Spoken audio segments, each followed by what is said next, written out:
আজি অযোধ্যা নগৰী নেপালৰ মানুহে জীৱিকাই পেলালে প্ৰায় 16,000 মানুহ একেলগে। মোৰ পিছত যে দেখিছে সকলোবোৰ মানুহ যে নেপালৰ পৰা 16,000 মানুহ একেলগে আহিছে। মাক কচম আজি অযোধ্যা নগৰী পুৰা গোটেই গেৰুৱা বস্তু অযোধ্যা নগৰী ভৰাই দিছে। 16,000 মানুহ নেপালৰ পৰা একেলগে, গোটেইবোৰ মানুহ আহিছে নেপালৰ পৰা।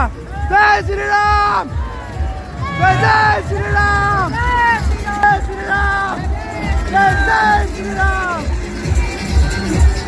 সকলোবোৰ মানুহ আহিছে নেপালৰ পৰা 16,000 মানুহ একেলগে।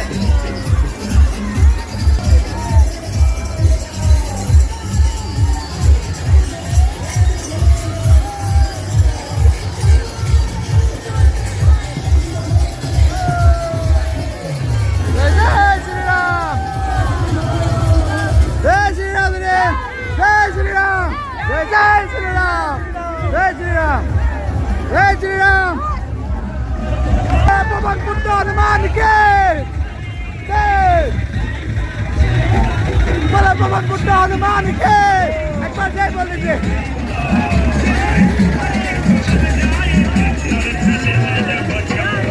जय श्री राम, जय जय श्री राम, जय श्री राम, जय जय श्री राम, जय श्री राम।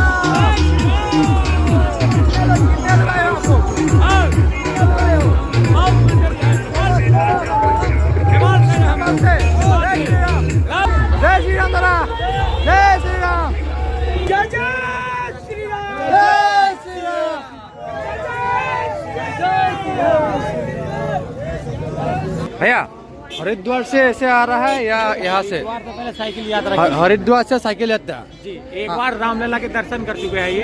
अच्छा अच्छा। जब दर्शन करे तो रामलला का चेहरा देखकर ये इतने भावुक हो गए। अच्छा अच्छा। इन्होंने कहा कि रामलला से फिर मिलना है। पहले 23 तारीख को रामलला के दर्शन कर चुके हैं एक बार। अच्छा अच्छा। ये अब हनुमान गढ़ी से प्रसाद चढ़ा करके वहाँ से लड्डू लेकर के हाँ अब ये रामलला के पास फिर से चढ़ाने जा रहे हैं। हनुमान गढ़ी से ऐसे आ रहे हैं ना? अरे मैंने कहाँ से आ रहा था बोला आपने? अरे पहले हरिद्वार से। हाँ हरिद्वार से ये साइकिल लेके आया ना, दोनों साइकिल लेके आया, फिर हनुमान गढ़ी में प्रसाद चढ़ा के फिर ऐसे आ रहा है, फिर ऐसे आ रहा है ना।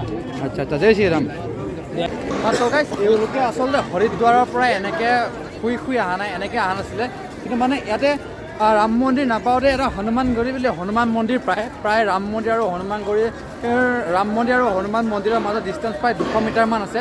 তেখেতলোকে হনুমান মন্দিৰত প্ৰসাদ দি লৈ পেলাই হনুমান মন্দিৰৰ পৰা ৰাম মন্দিৰলৈকে তেখেতে 200 মিটাৰ এনেকৈ খোজকাঢ়ি মানে এনেকৈ শুই চুঁচৰি আহিছে। তেখেতলোকৰ ৰাম ভক্তি দেখি পেলাই সঁচাকৈ বহুত বেছি ভাল লাগিলে। তেখেতলোকৰ নিচিনা নহয় যদিও আমিও কিন্তু 1300 কিলোমিটাৰ খোজকাঢ়ি আহিছোঁ। জয় শ্ৰীৰাম।